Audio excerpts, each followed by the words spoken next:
Hello दोस्तों, आपका हिंदी मानस with Neha में बहुत बहुत स्वागत है। मित्रों, आज की वीडियो में मैं दिसंबर 2015 का दूसरा प्रश्न पत्र लेकर प्रस्तुत हूं और इस प्रश्न पत्र में टोटल 50 प्रश्न हैं। वीडियो को शुरू करने से पहले मैं आप लोगों से एक रिक्वेस्ट करना चाहूँगी कि जिन अभ्यर्थियों ने इस चैनल को सब्सक्राइब नहीं किया है, कृपया वो इस चैनल को ज़रूर सब्सक्राइब करें ताकि आने वाली वीडियो से वो अपना फ़ायदा उठा पाएँ और आगामी परीक्षा में विजय हासिल ज़रूर करें। चलिए इसी के साथ हम शुरू करते हैं आज का वीडियो। पहला प्रश्न है कि इनमें से किस बोली का बिहारी हिंदी से संबंध नहीं है? अवधी, मगही, भोजपुरी, मैथिली। इसका जवाब हो जाएगा ऑप्शन नंबर 1 अवधी। ये पूर्वी हिंदी के अंतर्गत आती है। प्रश्न संख्या 2 है, हिंदी साहित्य का अतीत के लेखक हैं विश्वनाथ प्रसाद मिश्र, विश्वनाथ प्रसाद त्रिपाठी, श्याम सुंदर दास, गणपति चंद्र गुप्त। तो इसका सही जवाब हो जाएगा ऑप्शन नंबर 1 विश्वनाथ प्रसाद मिश्र। प्रश्न संख्या 3 है कि दोहा कोष्टक में दूहा मूलतः किस भाषा का छंद है? आचार्य शुक्ल की पुस्तक से लिया गया है, पहले ही पृष्ठ पे लिखा गया है इस तथ्य के बारे में। ऑप्शन है प्राकृत, अपभ्रंश, हिंदी, संस्कृत। तो इसका सही जवाब हो जाएगा ऑप्शन नंबर 2 अपभ्रंश। प्रश्न संख्या 4 है, संदेशणौ सविथरौ हौ कहणौ असमर्थ भण पिय इकत्ती बलियडई वेवी समाणा हत। उपर्युक्त दोहा किसका है? नरपति नाल, हेमचंद्र, अब्दुल रहमान, सारंगधर। इसका सही जवाब हो जाएगा ऑप्शन नंबर 3 अब्दुल रहमान, जिन्होंने कि संदेश रासक लिखा है और ये उसी की काव्य पंक्तियां हैं।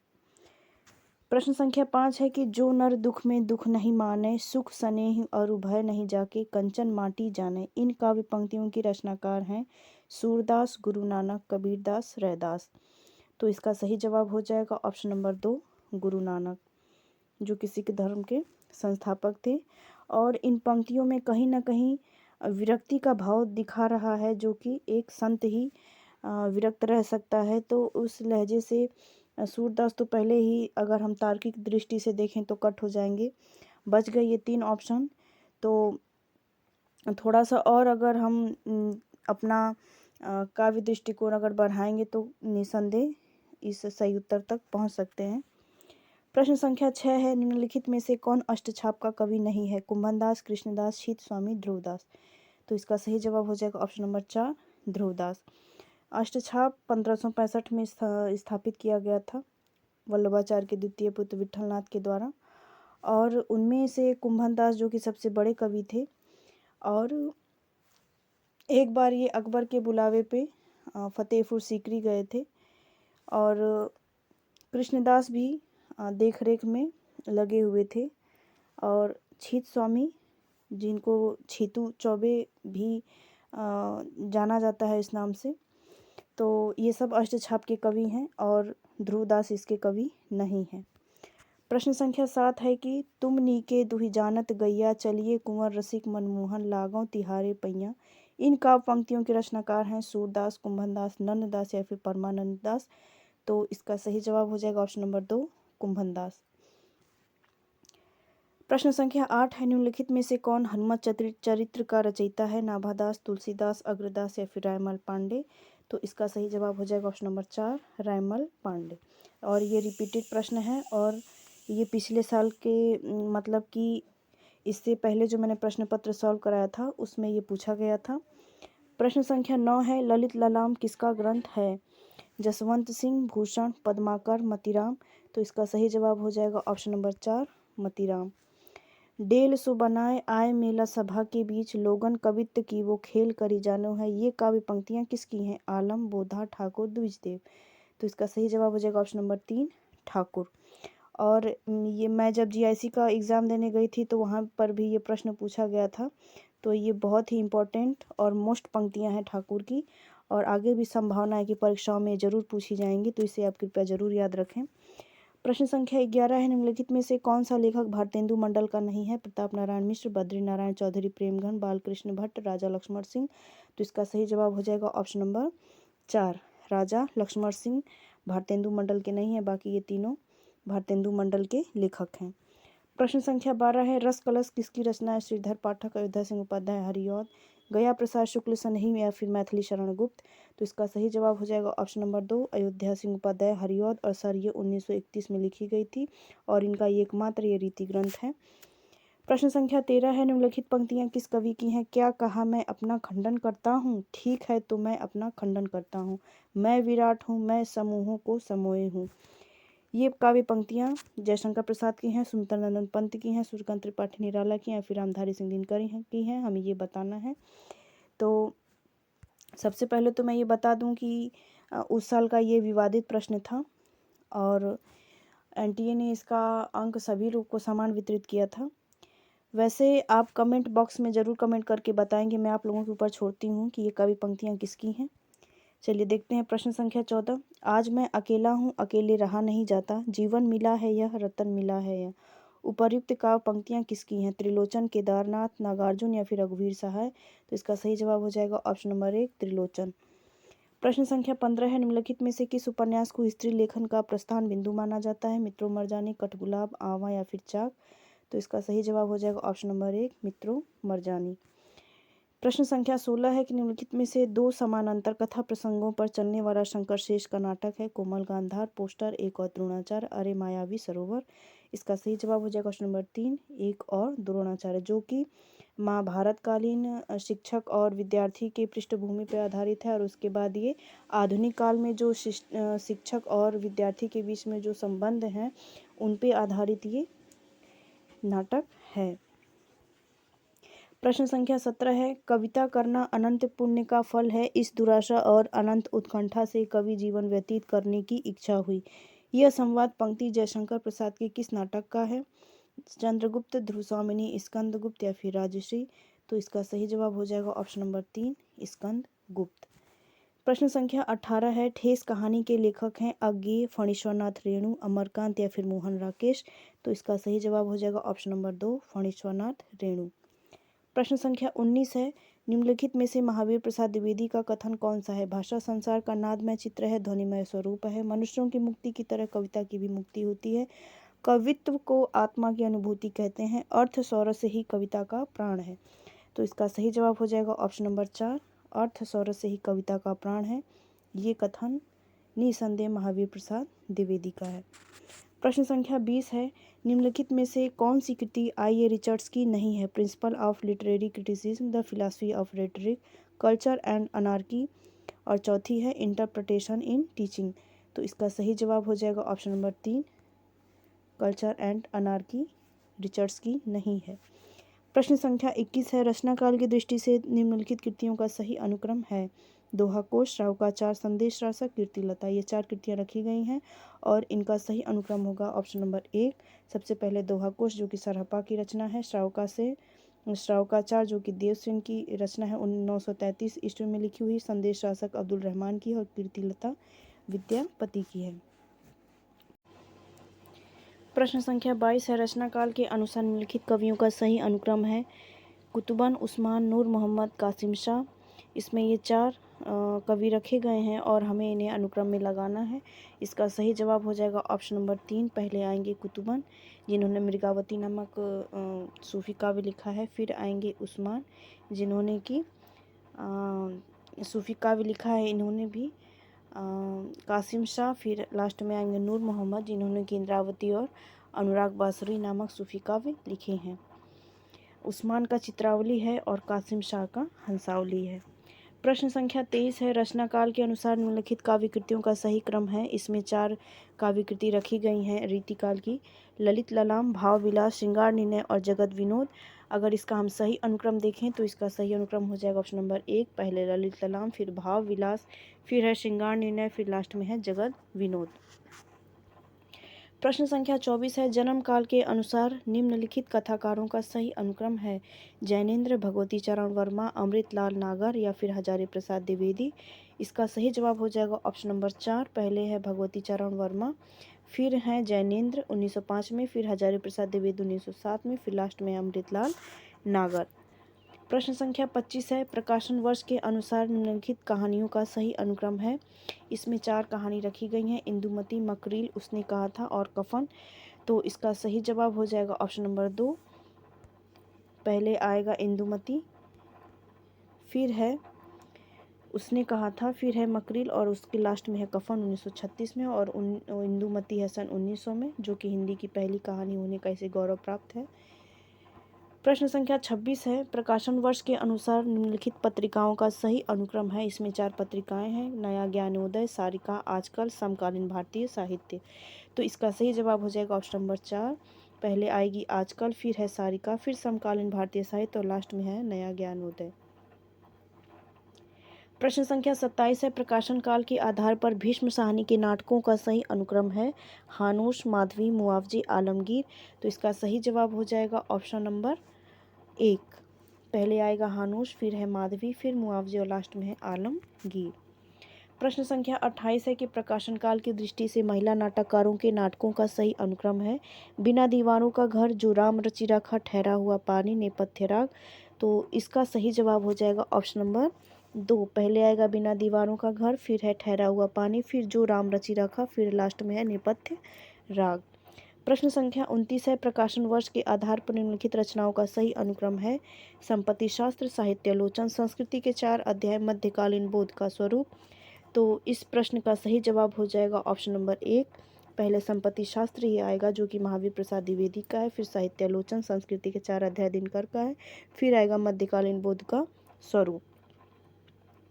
प्रश्न संख्या 30 है, रचनाकाल के आधार पर निम्नलिखित ग्रंथों का सही अनुक्रम है। ध्वन्यालोक, काव्य मीमांसा, काव्यादर्श, साहित्य दर्पण। तो इस प्रश्न का सही जवाब हो जाएगा ऑप्शन नंबर 2। पहले आएगा काव्यादर्श दंडिका, ध्वन्यालोक आनंदवर्धन का, काव्य मीमांसा, फिर साहित्य दर्पण लास्ट में आएगा। प्रश्न संख्या 31 है, निम्नलिखित रचनाओं को उनके रचनाकारों के साथ सुमिलित कीजिए। हिंदी साहित्य की भूमिका, हिंदी साहित्य का आलोचनात्मक इतिहास, उत्तरी भारत की संत परंपरा और हिंदी साहित्य का दूसरा इतिहास। तो इसे मैं छोटा कर लेती हूँ ताकि मिलान करने में आप लोगों को दिखाई जरूर दे। तो इस प्रश्न का सही जवाब हो जाएगा ऑप्शन नंबर 2। हिंदी साहित्य की भूमिका हजारी प्रसाद द्विवेदी का है। फिर हिंदी साहित्य का आलोचनात्मक इतिहास रामकुमार वर्मा का है, जो कि अधूरा इतिहास ग्रंथ माना जाता है क्योंकि इसमें आदिकाल से लेकर रीतिकाल तक का ही वर्णन किया गया है और ये 1938 में प्रकाशित हुआ था और नागपुर से डॉक्टर रामकुमार वर्मा को इसी कृति पे डॉक्टरेट की उपाधि मिली थी।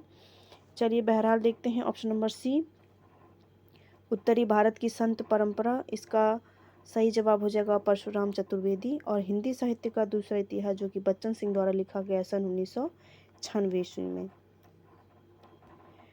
प्रश्न संख्या 32 है, निम्न संप्रदायों को उनके प्रवर्तकों के साथ सुमिलित कीजिए। श्री संप्रदाय, रुद्र संप्रदाय, सनकादि संप्रदाय और राधा वल्लभी संप्रदाय। इस प्रश्न का सही जवाब हो जाएगा ऑप्शन नंबर 2। श्री संप्रदाय रामानुजाचार्य द्वारा संचालित है। रुद्र संप्रदाय विष्णु स्वामी, सनकादि संप्रदाय निम्बार्काचार्य और राधा वल्लभी संप्रदाय श्री हितहरिवंश जी। प्रश्न संख्या 33 है, निम्न रचनाकारों को उनकी रचनाओं के साथ सुमिलित कीजिए। चिंतामणि, मतीराम, भूषण, रसलीन। इस प्रश्न का सही जवाब हो जाएगा ऑप्शन नंबर 4। चिंतामणि काव्य प्रकाश, मतीराम रसराज, भूषण शिवा बावनी, रसलीन अंगदर्पण। प्रश्न संख्या 34 है, निम्न रचनाओं को उनके रचनाकारों के साथ सुमिलित कीजिए। कुमारपाल प्रतिबोध, प्रबंध चिंतामणि, कुमारपाल चरित, हम्मीर रासो। इसका सही जवाब हो जाएगा ऑप्शन नंबर 1। कुमारपाल प्रतिबोध सोमप्रभु सूरी, प्रबंध चिंतामणि जैनाचार्य मेरुतुंग, कुमारपाल चरित हेमचंद, हम्मीर रासो शारंगधर। प्रश्न संख्या 35 है, निम्नलिखित संपादकों को उनकी पत्रिकाओं के साथ सुमिलित कीजिए। भारतेंदु हरिश्चंद्र, प्रेमचंद, महावीर प्रसाद द्विवेदी और अज्ञे। इसका सही जवाब हो जाएगा ऑप्शन नंबर 4। भारतेंदु हरिश्चंद्र कवि वचन सुधा, प्रेमचंद हंस, महावीर प्रसाद द्विवेदी सरस्वती, अज्ञे प्रतीक। प्रश्न संख्या 36 है, निम्न ग्रंथों को उनके रचनाकारों के साथ सुमिलित कीजिए। काव्य और कला तथा अन्य निबंध प्रसाद का है। शेष स्मृतियाँ, मेरी जीवन यात्रा, श्रृंखला की कड़ियाँ। इसका सही जवाब हो जाएगा ऑप्शन नंबर 3। काव्य और कला तथा अन्य निबंध जयशंकर प्रसाद का एकमात्र निबंध है, इसे आप जरूर याद रखें और कई परीक्षाओं में पूछा गया है। शेष स्मृतियाँ रघुवीर सिंह का है, मेरी जीवन यात्रा राहुल सांकृत्यायन का है और श्रृंखला की कड़ियाँ महादेवी वर्मा का है। प्रश्न संख्या 37 है, निम्न पंक्तियों को उनकी कवियों के साथ सुमिलित कीजिए। कर्म का भोग, भोग का कर्म, यही जड़ का चेतन आनंद। होगी जय हे पुरुषोत्तम नवीन। कह महाशक्ति राम के वदन में हुई लीन। मौन भी अभिव्यंजना है, जितना तुम्हारा सच है उतना ही कहो। परम अभिव्यक्ति लगातार घूमती है जग में, पता नहीं जाने कहाँ वह है। तो इसका सही जवाब हो जाएगा ऑप्शन नंबर 2। कर्म का भोग, भोग का कर्म, यही जड़ का चेतन आनंद, निसंदेह प्रसाद की पंक्तियां हैं कामायनी से। होगी जय हे पुरुषोत्तम नवीन, ये काव्य पंक्ति है निराला की, राम की शक्ति पूजा से। मौन भी अभिव्यंजना, जितना तुम्हारा सच है उतना ही कहो, ये काव्य पंक्तियां हैं अज्ञेय की। परम अभिव्यक्ति लगातार घूमती है, ये काव्य पंक्तियां हैं मुक्ति बोध की। प्रश्न संख्या 38 है। निम्न पात्रों को उनके नाटकों के साथ सुमिलित कीजिए, क्योंकि पात्रों से संबंधित बहुत सारे प्रश्न आ रहे हैं प्रेजेंट समय में भी, तो इस टाइप के प्रश्नों को आप कृपया जरूर गौर से देखा करें। इसका अगर हम सही जवाब देखें तो इसका सही जवाब हो जाएगा ऑप्शन नंबर 4। पर्णदत्त स्कंदगुप्त का पात्र है। हेरूप कलंकी का पात्र है। ओक्काक सूर्य की अंतिम किरण से पहली किरण तक का पात्र है। और गालव माधवी का पात्र है। प्रश्न संख्या 39 है। निम्न एकांकियों को उनके एकांकीकारों के साथ सुमिलित कीजिए। जोंक शिवाजी का सच्चा स्वरूप, प्रतिभा का विवाह, पृथ्वीराज की आंखें। इस प्रश्न का सही जवाब हो जाएगा ऑप्शन नंबर 1। जोंक उपेंद्रनाथ अश्क, शिवाजी का सच्चा स्वरूप सेठ गोविंद दास, प्रतिभा का विवाह भुवनेश्वर प्रसाद, पृथ्वीराज की आंखें रामकुमार वर्मा। प्रश्न संख्या 40 है। निम्नलिखित रचनाओं को उनके रचनाकारों के साथ सुमिलित कीजिए। काव्य में अभिव्यंजनावाद, रस पीयूष निधि, रस कलश, हिंदी नवरत्न। बहुत ही मोस्ट इसमें किताबों के नाम रखे गए हैं या फिर ग्रंथों के कह लें। इसका सही जवाब हो जाएगा ऑप्शन नंबर 3। काव्य में अभिव्यंजनावाद लक्ष्मी नारायण सुधांशु का है। रस पीयूष निधि सोमनाथ का है। रस कलश अयोध्या सिंह उपाध्याय हरिऔध का। इस प्रश्न पत्र में लगातार दूसरी बार ये प्रश्न पूछा गया है, तो इस लहजे से भी आप समझे कि कितना इंपॉर्टेंट प्रश्न है। और हिंदी नवरत्न जो कि मिश्र बंधु की बहुत ही फेमस किताब थी, ये सन 1910 में प्रकाशित हुई थी। और इसी कह सकते हैं कि किताब से ही देव बड़े या बिहारी इस विवाद को जन्म मिला था। चलिए देखते हैं अगला प्रश्न। स्थापना और तर्क से संबंधित है। स्थापना है कि दो विरोधी मूल्यों के बीच भटकना और उससे उत्पन्न तनाव को झेलना ही आधुनिकता की एकमात्र पहचान है। इसका तर्क है, इसीलिए आधुनिक नाटककार मोहन राकेश के नाटकों में व्यक्ति स्वातंत्र्य और चयन की आज़ादी को महत्व मिला है। इसका सही जवाब हो जाएगा ऑप्शन नंबर 3। ए गलत है और आर सही है। प्रश्न संख्या 42 है।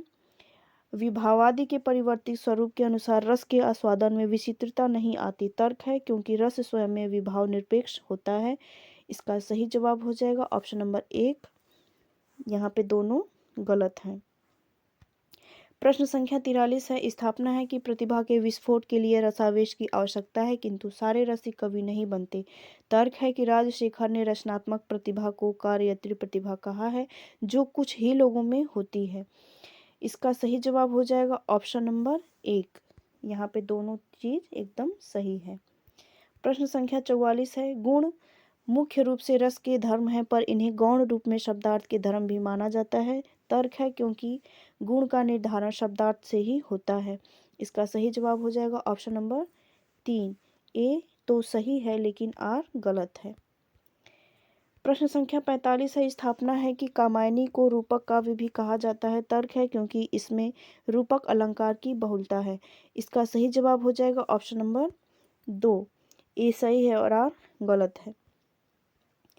प्रश्न संख्या 46 से 50 तक मित्रों अब अपठित गद्यांश से संबंधित प्रश्न है। इसे मैं स्क्रॉल करके दिखा देती हूँ। आप वीडियो को पॉज करके इसे जरूर सॉल्व करें, क्योंकि इस समय जो वर्तमान में परीक्षा हो रही है, अब क्या है कि वहाँ से 10 प्रश्न आते हैं अपने स्वयं के प्रश्न पत्र में, और बाकी के 5 प्रश्न आते हैं फर्स्ट प्रश्न पत्र में। इस हिसाब से यहाँ पे 15 प्रश्न बन जाते हैं। तो आप इसे हल्के में ना लें, आप अपनी स्पीड ज़रूर बनाएं, क्योंकि जो अभी विगत परीक्षा हुई है वहाँ पे एनटीए ने भी चाल चल दी थी, बार बार कंप्यूटर को स्क्रॉल करके देखना पड़ रहा था, क्योंकि एक स्क्रीन पे पूरा पैसेज नहीं आ रहा था, जिससे बहुत दिक्कत हो रही थी और टाइमिंग की भी कमी हो गई थी। चलिए बहरहाल मैं अपनी बातों को रोकते हुए आपको दिखा दूँ प्रश्नों को। आप वीडियो को पॉज करके इसे ज़रूर सॉल्व करें। तो ये थे आज के टोटल 50 प्रश्न। आप अपने कह सकते हैं कि जो मन की भावना है उसे ज़रूर एकाग्र करके रखें, सकारात्मक रखें कि इस परीक्षा में आप विजय ज़रूर हासिल करेंगे, क्योंकि जब आप नेट क्लियर कर लेते हैं तो आपके सामने बहुत सारे दरवाजे खुल जाते हैं, ताकि आप असिस्टेंट प्रोफेसर बन सकें और अपने कार्य क्षेत्र में लगातार निरंतर बढ़ते हुए अपने लक्ष्य को प्राप्त कर सकें। तो बने रहें इस चैनल पर, मिलते हैं अगले वीडियो में। और अगर आपको वीडियो पसंद आया हो तो कृपया इसे सब्सक्राइब ज़रूर करें।